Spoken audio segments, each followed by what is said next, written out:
Hello friends, Vaishnavi సావు చాలా బాధాకరంగా ఉంది.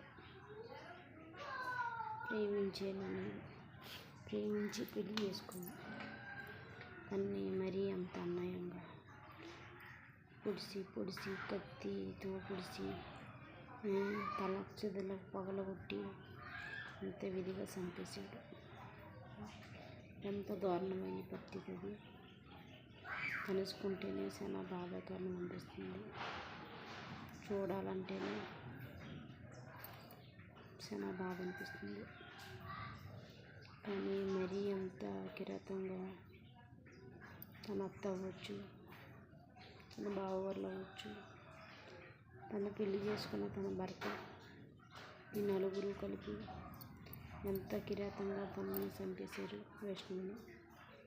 కనీసం వాళ్ళ అన్నయ్యలకి ఎవరికి కూడా చెప్పుకున్నా కాపాడినాము కదా, కానీ వాళ్ళ అన్నయ్యలతో కూడా చెప్పుకోలేదు. బాగానే ఉన్నారనుకున్నారు వాళ్ళు. 13 అన్నయ్యలు ఉన్నా సరే కానీ ఏమీ చేయకుండా వదిలేశారు. వైష్ణవికి చెల్లెలకి అలాగా ఇచ్చేసిన వీళ్ళు వదిలేయడం మరీ అంత బాధాకరం అనిపించింది. వాళ్ళ చెల్లెలకి అలాగా వైష్ణవికి పొడిసి కొట్టి చంపేయడం.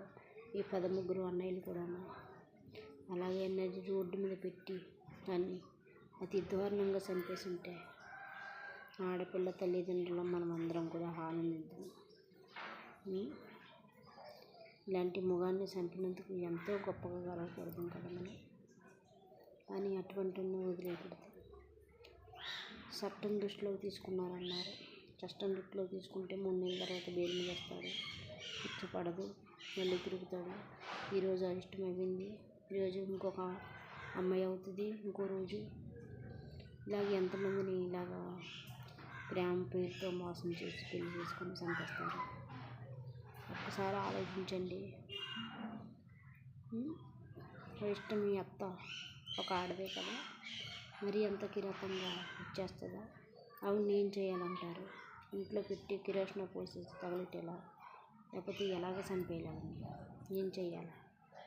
మీకు చూస్తుంటే కోపం వస్తా లేదా? ప్రతి ఆడపిల్లల తల్లిదండ్రులు మరి ఇంత దారుణంగా ఇంత కిరాతంగా చంపేశారనేసి. అందుకే ఉరి తీయడం, చట్టం దృష్టిలో తీసుకెళ్ళడం ఇవన్నీ కాదు. ఈరోజు కాకపోయినా పోలీసులు అండర్వైర్లో ఉన్నా, ఈరోజు కాకపోయినా 3 నెలల తర్వాతే వస్తాడు. ఈ 13 అన్నలు అన్నీ ఎంట తగిలి వైష్ణవి సావుకి న్యాయం చేయాలి. పొడిసి ఎలాగ చంపాడో వైష్ణవికి వాళ్ళ చెల్లెలకి, అలాగే పొడిసి తల పగలగొట్టి చంపాడో అలాగే చంపాలి. ఆ సావు ఆడికి చంపి సావు మరి కొంతమంది ఆడపిల్లల తల్లిదండ్రులకి సంతోషం ఇవ్వాలి. నేను కోరుకుండేది అది. నమస్కారం. ఉంటాను.